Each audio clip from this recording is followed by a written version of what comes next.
Hello guys, apa khabar semua? Hari ni kita nak bercakap tentang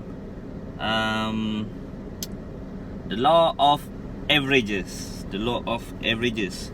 Maksud apa tau? Kalau untuk kita buat sales kan, contohnya saya pernah buat sales dari rumah ke rumah pada umur 18 tahun lah. Habis 17 actually. Habis SPM sebab I punya birthday lambat kan, November SPM.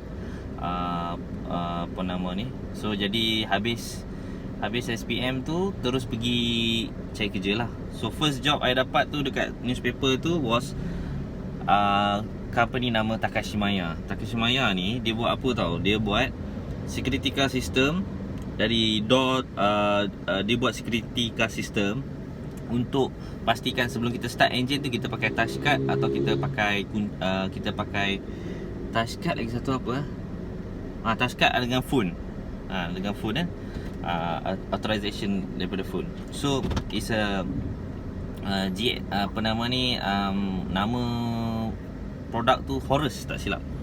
Brand dia Takashimaya, produk tu nama Horus Zeus dengan lagi satu GSM tak silap.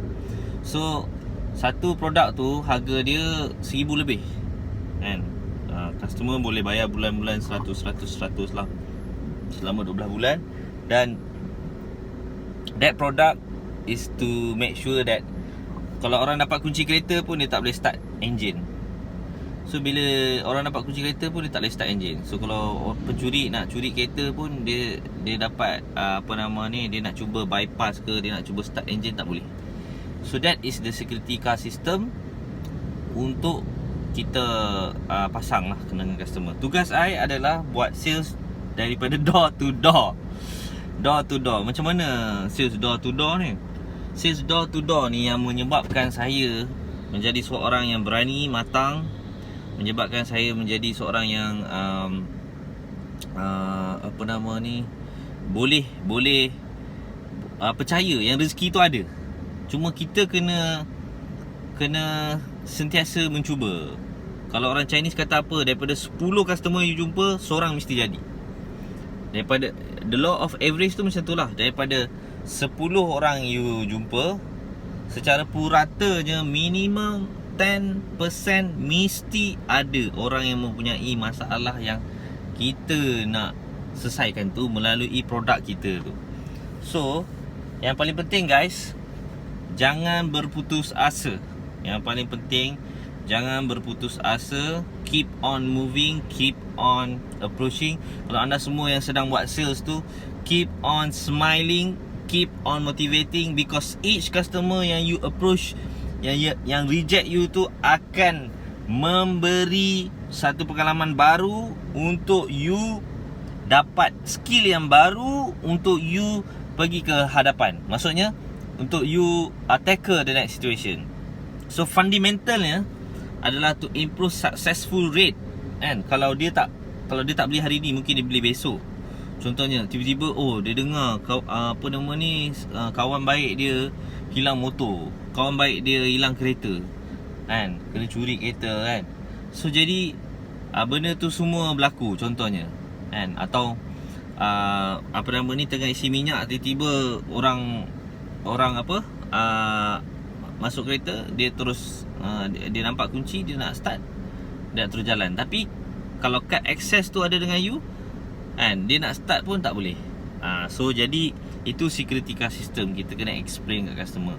So tugas saya adalah pergi ketuk pintu door to door. So bila I ketuk pintu door to door, satu hari tak payah cerita lah berapa ratus pula tempat yang kita distribute kan. Dalam satu kereta tu, kita naik satu kereta tu, kita 3 orang pergi rumah ke rumah ketuk. Assalamualaikum kan, Assalamualaikum, ada tak tuan rumah, tuan punya kereta ni ada ke tak?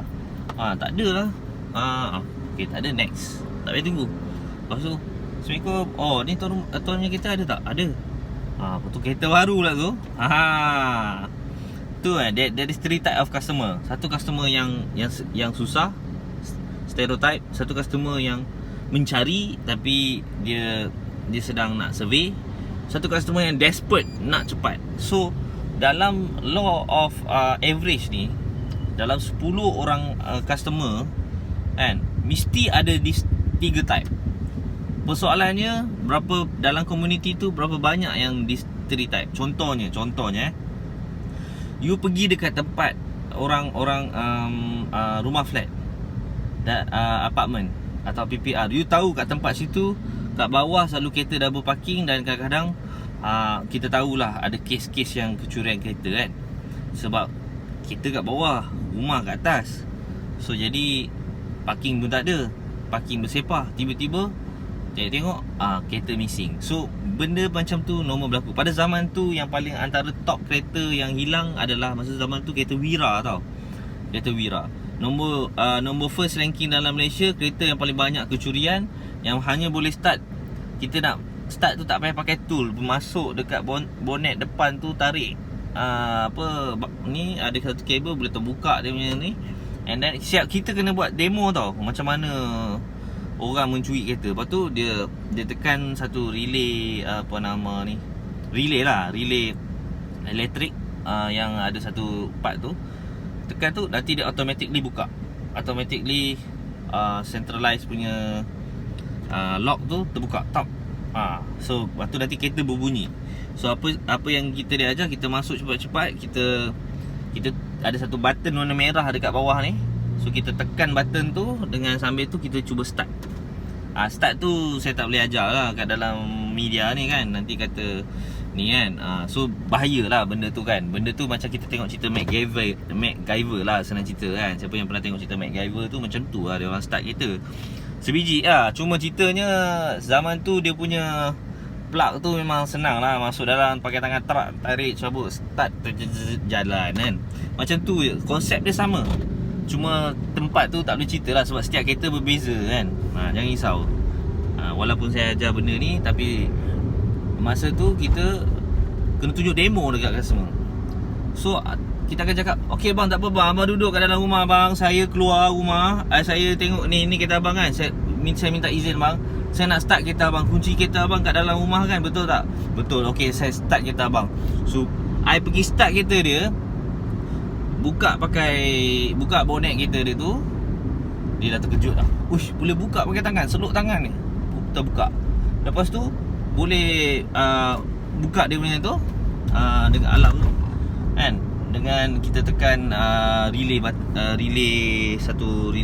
ada satu fuse senang cerita kan. So kita tarik situ, dia macam trigger lah. So benda ni semua technician je yang tahu, dan kita diajar untuk demo supaya orang rasa perlunya produk ni. Dia nak create satu awareness yang betapa senangnya orang mencuri kereta ni. Dalam masa 1 minit je orang boleh curi kereta. So when there is a demand, kita boleh supply. Itu konsep sales yang saya belajar daripada satu company Chinese yang menggunakan brand Takashimaya, brand Japan. Dan cara sales dia tu, cara sales dia memang cara style Jepun. Pagi-pagi datang tempat kerja, hore dulu. Maksudnya nyanyi lagu negaraku dulu kan. Tanggal 31, bukan, lagu negaraku apa? Saja gurau je kan. Negaraku tertutung, para tumpahnya darahku, tertentang. Rakyat hidup bersatu dan maju, tertentang. Okey, macam tu kan. So apa yang kita buat, sorry iklan sikit sambil driving, sambil bercakap lah. Ini je lah masa yang boleh kita curi masa untuk penonton semua kan. So jadi kita nak sharing hari ni macam mana sales tu berlaku. Sales tu berlaku apabila ada supply and demand. Fundamental dia macam tu. Itu yang I belajar. I tak menyesal I belajar buat sales. Masa tu dia bagi basic hanya RM700 basic kan, RM700 basic, and then dibahagi kepada 26 hari bekerja. Lepas tu commission satu unit RM40. That was 2006. I ingat lagi 2005 habis SPM. Lepas tu terus ni kerja tu. sampai kerja few months lah juga kan. So I jadi top sale masa tu untuk newbies, orang yang baru. The only guy yang pakai spek mata, pergi pintu ke pintu pakai lah baju dia kan, smart lah kan. Baju kemeja kan. So kita pagi-pagi kita nyanyi lagu Negaraku dulu, beratur macam perhimpunan tu. And that memang modus, memang business style dia, ambil orang budak-budak muda-muda buat macam tu. Lepas tu bila dah ni, okay, gerak semua supervisor masing-masing gerak pergi cari sendiri customer. Balik malam tu meeting pukul 6, meeting sekali dengan manager, dengan sales manager semua. Tanya berapa sale. Dia akan tanya supervisor pula akan tanya dia orang semua. Supervisor tugas dia adalah untuk guide dan pastikan dia orang ni tahu macam mana cara bercakap, macam mana untuk buat sales, macam mana untuk tackle customer, macam mana nak create demand tu, then we able to supply. That's how difficult I learn about sales. And the best part is I feel enjoy. You know why? Because kita letak target sikit je. Dia letak target 1 hari nak 5, pop hari tu dapat 3, pop hari tu dapat ni. Macam mana dapat? The law of average. That means lebih banyak kita pergi rumah orang, lebih banyak potensi kita dapat customer yang senang tu. So customer yang senang tu adalah, contohnya kita tengok, kita dah tahu dah, oh ni kereta baru ni, memang senang ni. Okay, kereta baru ni willing to spend duit. Oh yang ni kereta mahal ni, kereta dah make up ni, willing to spend duit. Oh yang ni customer ni jenis yang duduk apartment ni, dia memang takut ni double parking apa semua, takut kereta hilang ke apa. So kita pergi approach dia. So that's how it works. We need to always approach people. The more dia macam fizik lah, macam admat lah. The more probability yang kita cuba, the more chances that we can get. And that's why wujudnya that's why wujudnya loteri ni. Sebab orang fikir daripada berapa banyak kali, mesti ada satu kali, mesti ada 10. That's why they call it 10%. Mesti ada satu kali you akan dapat customer yang tu. Okay, so kalau you tahu your target audience tu siapa, probability tu akan increase. Target audience tu maksudnya orang yang demand tu kategori apa. Contohnya you buka satu kedai air kelapa lah kan, depan rumah pula, depan sekolah. Dan you tahu budak-budak habis sekolah mesti haus nak air kelapa, dan you buat RM1 ya. You tahu dia punya kadar kemampuan dia tak banyak, dia mampu RM1. So you buat lah air yang bernilai 50 sen ke, supaya you boleh untung 50 sen juga kan. So jadi lebih kurang 50% margin. So jadi you memang buat kat tempat yang, oh lepas keluar daripada padang ni mesti haus. So when there is a demand, you can supply. Business fundamental itu adalah sama, tetap sama. Kalau dia pergi jual air kelapa tepi jalan depan traffic light, contohnya, kononnya traffic tinggi lah, pergi buka depan traffic light kan, last apa yang jadi? Kat depan traffic light tu ada banyak kereta je lah.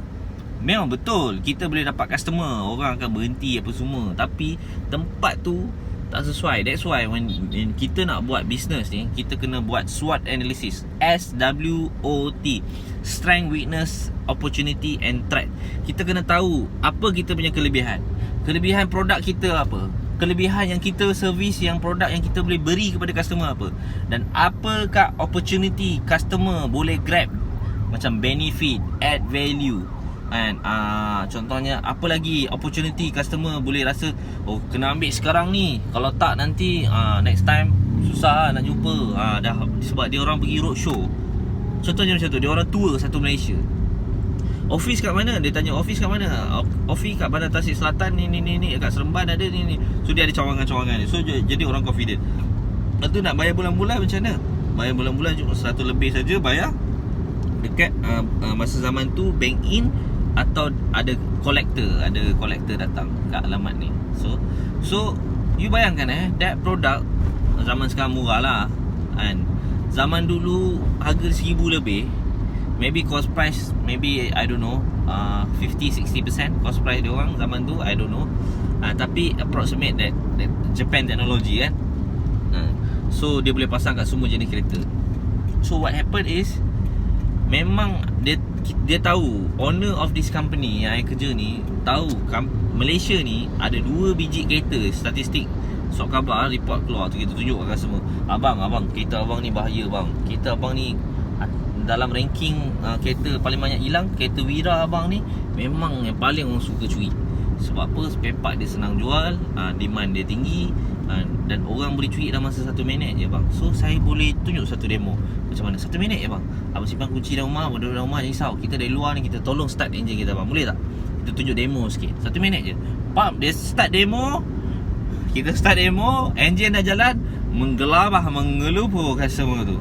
Dan customer tu kalau ada duit, booking nak bayar deposit RM100 untuk first payment, confirm kita akan terus pasang. Kalau dia tak ada, dia akan cakap fikir dulu dan sebagainya.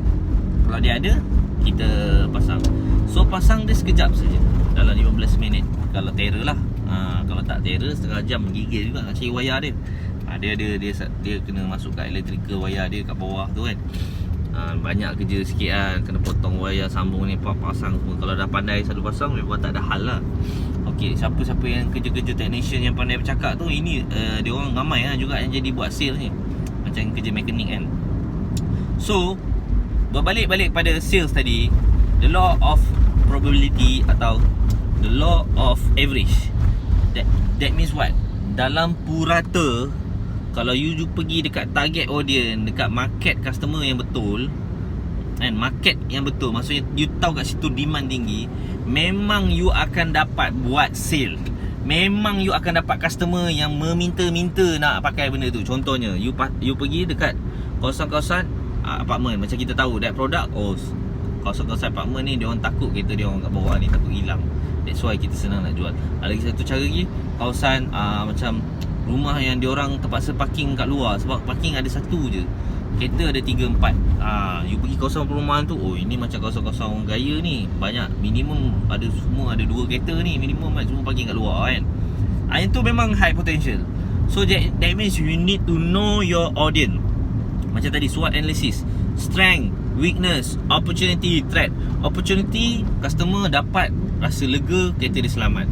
Threat dia apa? Mungkin nak kena bayar harga ni RM1,000 lebih, mana mampu nak bayar kan? Tak apa bang, kita ada jalan penyelesaian. Abang boleh bayar installment without interest. Installment without interest.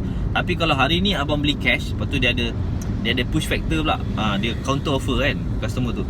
Hari ni kalau abang beli cash, kita HQ akan bagi abang free gift vacuum yang bernilai contohnya RM300. So abang jimat duit abang, daripada abang bayar RM1,000 lebih, dapat nothing installment. Tapi abang bayar cash tu dapat. Kita terus pasang, terus pakai sekarang bang. Abang tak perlu risau. So nanti free gift tu abang boleh datang office, atau abang boleh saya boleh datang hantar. So register lah, register, customer tu isi form ya, lepas tu pasang terus. Dah jadi satu sale.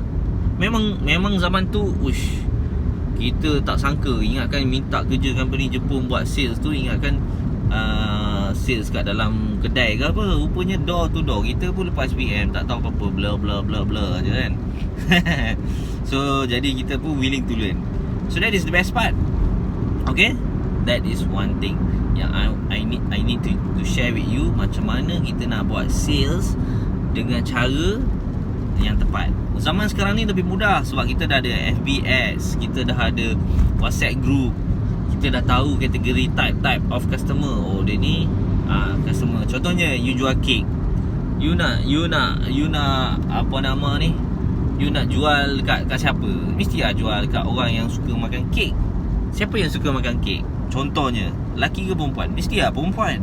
So kebanyakan customer yang suka sangat makan kek, sebab dia orang tak kedekut duit nak beli kek, perempuan. Lelaki ni kedekut sikit. Sebab saya ni lelaki, saya tahulah saya punya feeling tu. Saya bukan, walaupun saya suka makan kek, saya takkan makan kek lah tiap-tiap hari. Tapi perempuan boleh makan kek tiap-tiap minggu, until that level. Atau dia orang boleh makan kek tiap-tiap bulan, kan? Contohnya, kan? So jadi itulah salah satu cara you nak buat sales. You kena tahu your target audience, target targeted customer. Tak kira apa platform dalam dunia ni pun, you guna Shopee ke, you guna Lazada ke, you guna Zalora ke, you guna Amazon ke, you guna FB Ads ke, Instagram ke, whatsoever sekalipun, the fundamental of business is always know your customer, target audience. Know your customer tu dah kira kategori lain. Maksudnya kategori lebih deep. You need to know what type of customer punya status. You kena tahu customer tu status dia apa. Status dia berkemampuan ke tak nak beli produk you tu. Contohnya, you nak jual kek dekat apartment, area-area PPR, dengan compare you jual kek, contohnya kek yang resipi punya quality lah, harga mahal kan, dekat kawasan-kawasan yang orang-orang elit. Mesti lah you kena jual kat kawasan-kawasan orang elit. Sebab apa? Sebab dia orang je yang mampu makan kek yang harga 100 lebih, atau satu satu slice RM10. So compare dengan PPR, dia tengok RM10, ui mahal, boleh makan nasi ayam kan. Contohnya macam tu kan. So know your target audience. InsyaAllah you akan berjaya buat jualan dengan hebat sekali. Dan insyaAllah saya doakan anda untuk menjadi top sale dalam apa bidang yang anda ceburi, dalam sales business yang apa anda ceburi. Cuba be the best among the best and never give up. Jumpa lagi guys.